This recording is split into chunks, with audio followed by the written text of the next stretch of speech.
sticking with us for the third period. If you're not here tonight, consider joining us Tuesday, January 7th at 6 p.m. Well, heading into the season, the goaltending plan was clear. Gibson Homer was the guy. He earned it after stepping into an elevated role late last year and playing incredibly well. Through 6 starts this season, Gibby has been good, but transfer goaltender Luke Pavicich has been outstanding, and now he's riding a 3-game winning streak, and he's far from finished.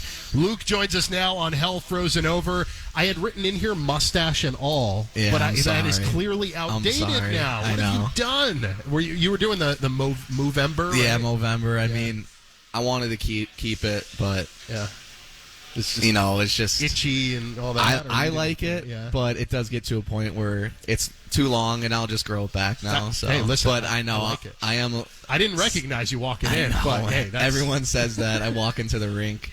I think it was Tuesday, and everyone's like, "You look like a 12-year-old." And I'm like, so funny. Thanks, guys. As long as it doesn't affect your performance, doesn't matter. No. You are the third newcomer to ASU that we've had on the show this season, so just want to give you a minute, just like I did with Artie a moment ago, to tell us about your hockey journey up to this point, how you ended up here in Tempe, transferring over from UMass Lowell. Yeah, man.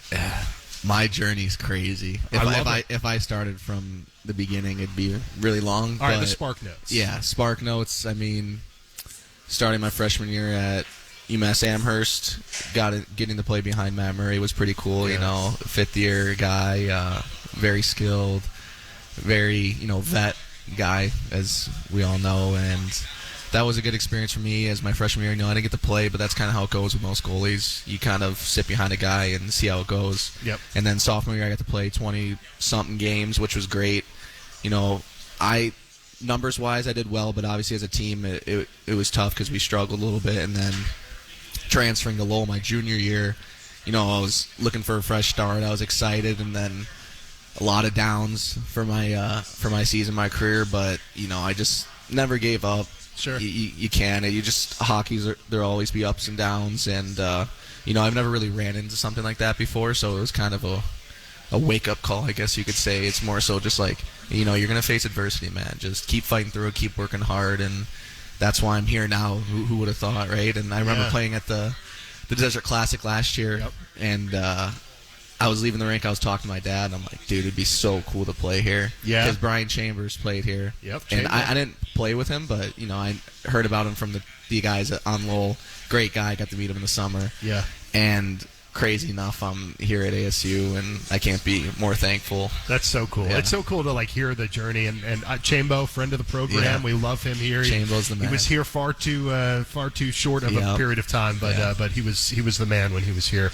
All right, so coming in, I'm curious, did you kind of understand that you would likely be the backup? And if so, was your mentality to kind of be the best you could be in that role? Or did you still want to compete for the starting role? Or a little bit of both? Yeah. I mean, I never shy away from competition. When I talked to Coach Powers and the other coaches, they told me, it's you gotta work for the spot, because Gibby, obviously, last year he finished off really well, played really, really good, and, it's tough in the goaltending position because there's only one guy playing every night, and obviously I know Gibby wants to play every game. I want to play every game. But it's a really good, healthy competition between us, which is nice.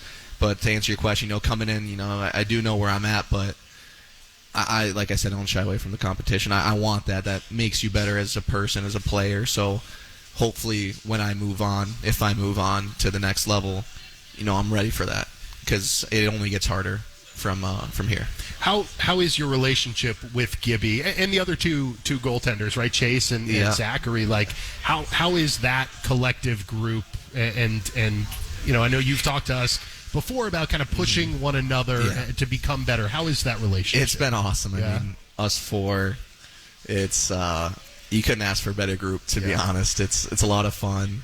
Gibby and I always working together. We're always talking on the ice in our goalie skates, feeding off each other like we did today. Just whether it's small movements, post movements, all goalie stuff that gets a little boring. Hey, but you geek out over it. I'm into it. Yeah, that's great. But especially the 4 goalies during practice. It's me and Bryce are on one end, and then Hammer and Gibby on the other end. So we kind of have competitions too when it's we're doing mini games at the end of practice where we want to win. And everyone, you have that competitive edge. So you just can't let Hicksy score on no, the shootout. Especially when it comes to that pregame skate, his slap shot. Oh man, you saved a couple in Denver, didn't you?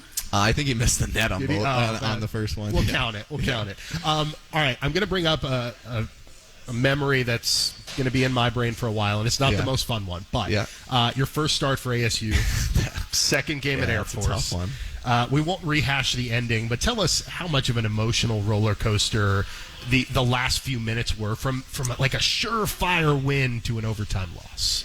Yeah, I mean, I feel like the probability of what happened at the end of that game was just 1 in a million. Yeah. It was insane. Kurz had a sweet goal to put us up with like 40, 50 seconds left in the game. Yeah, it was under a minute to go, yeah. And then they start coming in, hounding down. I remember the shot from the goal line on my left side, kind of squirts out right to the middle. Guys are filling in, trying to like block it for me too. Yeah. And they just jammed it we kind of just get bundled up, and they find a seam and put it in, which was tough. But and then the overtime goal, just I always say it's unlucky. Insult to injury, literally. Yeah. And it's a tough one, and we can look back and kind of be like, oh, that should be a win. We know it should have been a win, but we also shouldn't have put ourselves in that position. That should have never happened. The good news is, moving on from that, you've had 7 starts since then. Mm-hmm. You've amassed almost 200 saves. Some wins, some losses. Yep. But it seems like, from my perspective, you've been dialed in for each start. What is working well for you right now? Yeah, I mean, I always say this, just prepare the same way, whether you're playing or not. You always got to be ready as a goalie. God forbid what happens in the net, whether someone gets pulled or injured, which, we hope that never happens. But it's just the same thing, whether we're on the road or at home. Just try to relax as much as possible, put as least amount of stress on the body. And then when you get to the rink, it's all just, I like to be loose, have fun, smile, as most guys, but I'll also, keep away from the guys that are a little more serious, do the routines, because, you don't want to mess them up. You want them to be dialed. Everyone prepares different ways, and I'm more of the loose guy. I like to play sewer, before. And then after that, once we do our team warm-up, that's kind of when it kicks in, where I dial in, I do my stretches, do my squash ball warm-up, get my hand-eye ready, and then when you go on the ice, you kind of just lock in. I say like a quick prayer before the game, which is great. That always, helps settle my nerves, stuff like that. Yeah, it grounds you a little bit. It does. Yeah, it's really nice. That's awesome. I love hearing about the routines, because it's so different and unique for everybody, but everybody kind of gets in that same mindset at the end, whatever it takes. Yeah, everyone ends up in the same zone where no matter how you prepare, which is crazy. It's awesome. Yeah. I have a million more for you, but I only have time for one more, so I'll keep it simple. Yeah. 2 big ones against another NCHC foe in Duluth this weekend. You guys get to play at home again. Finally. I know it's been few and far between to start this season. Yeah. What is it going to take on your end and on the team's end to get a couple wins this weekend? I think a good example is our Denver weekend. We know that's the standard we need to play at, and I know the standard I have to play at, which is, just keep playing how I'm playing, and it's just all system stuff and playing strong defense, which that's what we've been talking about all this week. I mean, defense wins you games, wins championships, and then defense leads offense, and I think we're kind of slowly figuring that out as a team, and I think Denver was a big turning point and shower for us that this works, guys. Like, let's keep rolling with this. The smiles on the bus were pretty fun. It was the greatest feeling. Leaving with one would have been, good, but 2 against number 1, obviously it's an unreal feeling, but from now on we keep telling ourselves it's in the past. You gotta move forward. Means nothing. 100%. Goaltender Luke Pavicich with us. Appreciate you spending some time with us. Hope you enjoy your pizza, and good luck this weekend. Thanks for having me. Appreciate your time. All right, when we return on this Tuesday night, Coach Powers rejoins the show for overtime. That's next here on the Mountain America Credit Union Sun Devil Radio Network.